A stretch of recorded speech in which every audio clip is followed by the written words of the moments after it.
മക്കളെ, കഴിഞ്ഞ ദിവസം ഏറ്റവും കൂടുതൽ തെറി കേട്ട ഒരു ദിവസമായിരുന്നു. ഈ തെറി കേൾക്കാൻ കാരണം എന്താ അറിയോ? കഴിഞ്ഞ ദിവസം ഒരു BOBയുടെ ബാങ്ക് ഓഫ് ബറോഡയുടെ ഒരു വീഡിയോ ചെയ്തു. പ്രൊമോഷണൽ വീഡിയോ ഒന്നുമല്ല കേട്ടോ, ഞങ്ങളുടെ ട്രാൻസാക്ഷൻസ് ഒക്കെ BOB വഴിയാണ്. അപ്പോൾ പിന്നെ ആ മാനേജർ പറഞ്ഞൊരു കാര്യമാണ്, അതായത് കുട്ടികൾക്ക് ഇങ്ങനെ ഒരു ഓപ്പർച്യൂണിറ്റി ഉണ്ട്. 65,000 റാങ്കിനുള്ളിൽ വരുന്ന കുട്ടികൾക്ക് കൊളാട്രൽസ് ഒന്നും ഇല്ലാതെ, അതായത് വേറെ വീടും കാര്യങ്ങളൊന്നും ഇത് വെക്കാതെ, ആധാരമൊന്നും കൊണ്ടുവച്ച് ബാങ്കിൽ വെക്കാതെ ലോണ് കിട്ടുമെന്നുള്ളൊരു കാര്യം. എന്നെ ചൊല്ലിയിട്ട് കേട്ടത് കുറേ കാര്യങ്ങളാണ്. നിങ്ങൾക്ക് വേറെ പണിയില്ലേ, വേറെ എന്തെങ്കിലും പണിക്ക് പോയിക്കൂടെ, ഇങ്ങനെ കുട്ടികളെ പറ്റിച്ച് പൈസ ഉണ്ടാക്കണോ, വീഡിയോക്ക് റീച്ച് കിട്ടാൻ വേണ്ടിയിട്ട് എന്തെങ്കിലുമൊക്കെ വന്ന് പറയാണോ? അതുമാത്രമല്ല, കുറേ ശാപവാക്കുകൾ ഉണ്ടായിരുന്നു. ഈ അവസാന സമയത്ത് വേണ്ടാത്ത ഹോപ്പ് തരണോ, ബാങ്കിൽ പോയിട്ട് മാനേജർ പറഞ്ഞു ഇങ്ങനൊന്നും ഇല്ലയെന്ന്. എന്തൊക്കെയൊക്കെയോ പറയാൻ പറ്റാത്ത കുറേ ഉണ്ടായിരുന്നു. അതിൽ ഞാൻ എൻ്റെ നമ്പർ തന്നെ കൊടുത്തിരുന്നു. ആ നമ്പറിൽ വന്ന മെസ്സേജുകളും അതിനേക്കാളും മോശമായിരുന്നു. പലപ്പോഴും ചില മാനേജർമാർക്ക് ഇതിൻ്റെ അറിവില്ലായ്മ കൊണ്ട് പലപ്പോഴും പല ആളുകളോടും ഇങ്ങനെ ഒരു ലോൺ ഇല്ല എന്നൊക്കെ കമ്മ്യൂണിക്കേറ്റ് ചെയ്തിട്ടുണ്ട്. എനിക്ക് നിങ്ങളോട് പറയാനുള്ള കാര്യം, അതിനേക്കാൾ ഉപരി എന്താ പറയുക, വേണ്ടാത്ത സമയത്ത് വേണ്ടാത്ത ഹോപ്പ് തന്ന് നിങ്ങൾ അങ്ങനെ ഇങ്ങനെ എന്തൊക്കെയൊക്കെ പറഞ്ഞു കഴിഞ്ഞാൽ കൂടുതലായിരിക്കും. അത്രമാത്രം തെറികളായിരുന്നു കേട്ടത്. ഈ തെറികൾക്കൊരു മറുപടി ഞാൻ തരണ്ടേ? ആ മറുപടി എന്നുള്ളതാണ് ഈ ഒരു വീഡിയോ. സത്യം പറഞ്ഞു കഴിഞ്ഞാൽ നിങ്ങൾക്ക് ആർക്കെങ്കിലും ഇനിയും അതിലൊരു സംശയം ഉണ്ടെന്നാണെങ്കിൽ എൻ്റെ പേഴ്സണൽ നമ്പർ തന്നെ, എൻ്റെ വാട്സപ്പ് നമ്പറാണ്, കോളിംഗ് നമ്പറല്ല, നിങ്ങൾക്ക് വാട്സപ്പ് ചെയ്യാനുള്ള നമ്പർ ഞാൻ ഇതിൻ്റെ കൂടെ തന്നിട്ടുണ്ട്. നിങ്ങൾക്ക് ആർക്ക് വേണമെങ്കിലും ആ നമ്പറിലേക്ക് ഒന്ന് മെസ്സേജ് ഇടാം. ഞാൻ നിങ്ങൾക്ക് അതിൻ്റെ സർക്കുലർ അയച്ചു തരാം. ഓക്കെ, ഇല്ലാത്തത് ചുമ്മാ പറഞ്ഞിട്ട് നിങ്ങൾക്ക് അവിടെ പോയിട്ട് നിങ്ങൾ ആരും പറ്റിക്കപ്പെടാൻ വേണ്ടിയിട്ടൊന്നുമല്ല.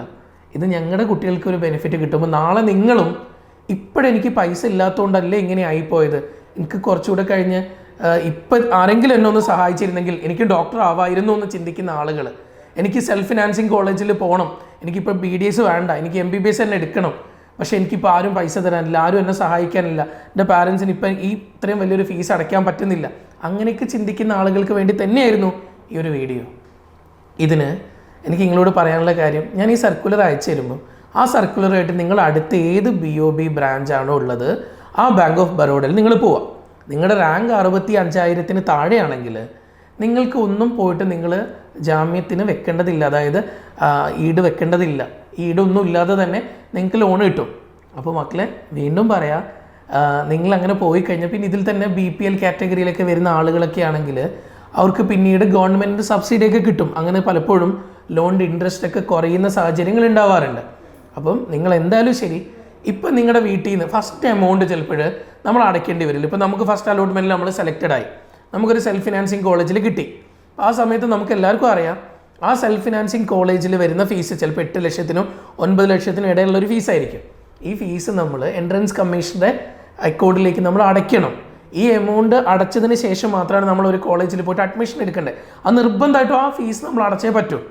അപ്പോൾ ഈ ഫീസ് അടയ്ക്കാൻ ചിലപ്പോൾ നമുക്ക് ബാങ്കിൽ നിന്ന് അപ്പം തന്നെ ശരിയായിക്കൊള്ളണമെന്നില്ല.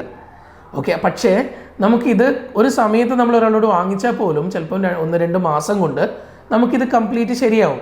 നിങ്ങൾ അതിന് വേണ്ടിയിട്ട് ബാങ്കിനെ ആദ്യം അപ്രോച്ച് ചെയ്യുക. നിങ്ങൾ കിട്ടുന്ന അലോട്ട്മെൻറ്റ് മെമ്മോ, അതുപോലെ തന്നെ നിങ്ങളുടെ ബാങ്കിൽ നിങ്ങൾക്ക് കൊടുക്കാൻ വേണ്ടിയിട്ട് കോളേജിൽ നിന്ന് ഏതാണ് ഫീസ് സ്ട്രക്ചർ കാര്യങ്ങളൊക്കെ തരും, ആ ഫീസ് സ്ട്രക്ചർ, നിങ്ങളുടെ നീറ്റിൻ്റെ സ്കോർ കാർഡ്, ഇങ്ങനെയുള്ള കാര്യങ്ങളൊക്കെ കൊണ്ട് നിങ്ങൾ പോയി കഴിഞ്ഞാൽ നിങ്ങൾക്ക് ലോണ് കിട്ടും. വീണ്ടും പറയാം, ഇത് ഫേക്കല്ല, വെറുതെ ഒരു ഫേക്ക് ആയിട്ടുള്ള ന്യൂസ് നിങ്ങളുടെ അടുത്തേക്ക് തന്ന് വെറുതെ വീഡിയോക്ക് റീച്ച് കിട്ടാൻ വേണ്ടിയിട്ടല്ല. നിങ്ങൾ അതിന് ബുദ്ധിമുട്ടുന്ന കുട്ടികളാണെങ്കിൽ ഉറപ്പായിട്ടും നിങ്ങൾക്ക് അതിന് വേണ്ടിയിട്ടുള്ള സാഹചര്യം ഒരുക്കി തരാൻ വേണ്ടിയിട്ട് തന്നെയാണ് ഇങ്ങനൊരു വീഡിയോ ചെയ്തത്. മക്കളെ, ഉറപ്പായിട്ടും ഇതിനെ വേറൊരു രീതിയിലൊന്നും കാണണ്ട. നിങ്ങൾക്ക് എന്തെങ്കിലും ഗുണം ഉണ്ടാവുന്നതാണെങ്കിൽ നിങ്ങൾക്ക് ഈ ബാങ്കിൽ പോയിട്ട് അപ്രോച്ച് ചെയ്യുക. നിങ്ങൾക്ക് എന്തെല്ലാം ലോണ് കിട്ടും. അങ്ങനെ കിട്ടാതെ വരികയാണെങ്കിൽ നിങ്ങൾ ഉറപ്പായിട്ടും എനിക്ക് ഈ നമ്പറിൽ നിങ്ങളൊരു വോയിസ് ഇട്ട് തരൂ. ഓക്കെ, ഞാനത് വേണ്ടപ്പെട്ട ആളുകളിലേക്ക് ഫോർവേഡ് ചെയ്യാം. അപ്പോൾ ഉറപ്പായിട്ടും നിങ്ങൾക്ക് കിട്ടാത്ത സാഹചര്യം വരില്ല.